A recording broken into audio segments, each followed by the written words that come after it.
Okay, here's round 2. This is the remaining batch of cars that I've dyed over the years. A couple Matchboxes in there. Not a huge fan of the Matchbox line. Grew up with Hot Wheels and Matchbox, but as I've gotten older, kind of gravitated more towards the Hot Wheels.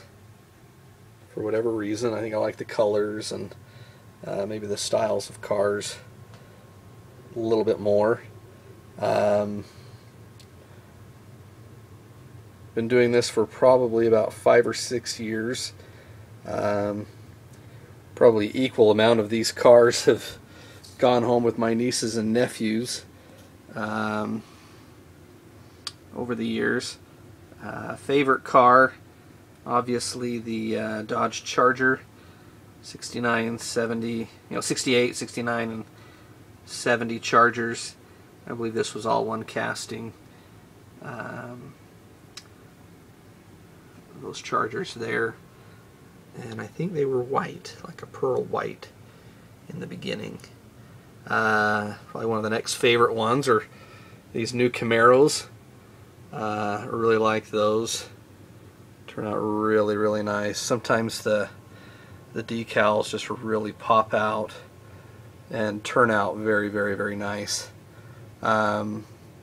Cool thing is I've learned as I've dyed these, depending on what the wheel is, the wheel doesn't take on any of the color.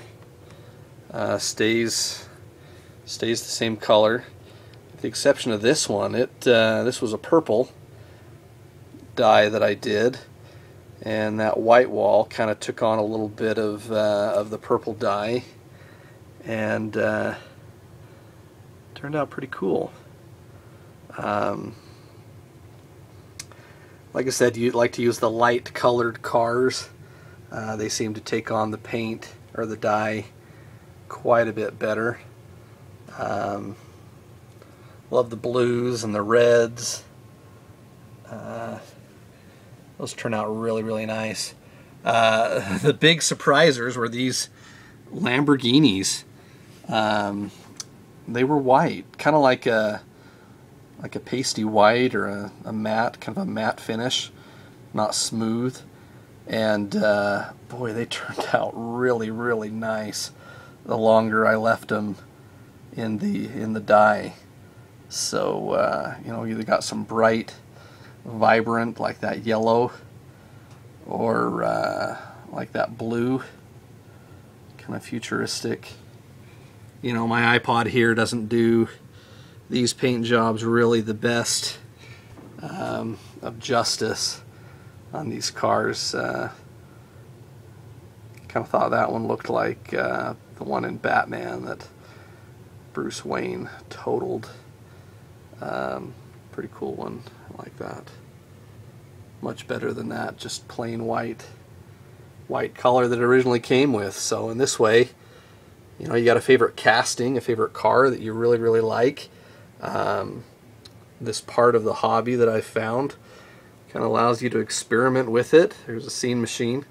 Didn't turn out too good on that one.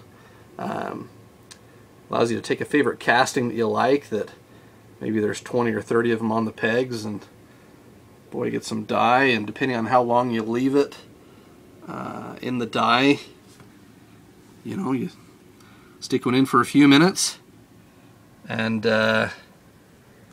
or just for a few seconds. You get a light one or a dark one, whatever you prefer. So, and then if it doesn't turn out the way you like it, then well, stick it in another color. I've done that a few times and thought I was going one way with a color and didn't like it. Took it out of that color, put it in another one, and all of a sudden I got these colors I can't explain or even describe what they actually are.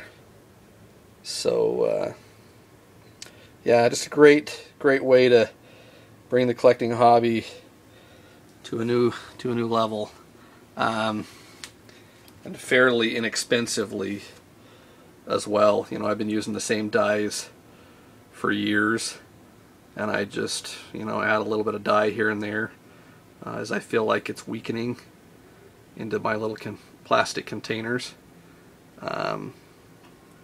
So yeah, well, hope you enjoyed. Any questions concerning the dyeing of Hot Wheels? I am no expert, I don't think, but I do enjoy doing it, and I've had a lot of fun over the years with the nieces and nephews and my own children.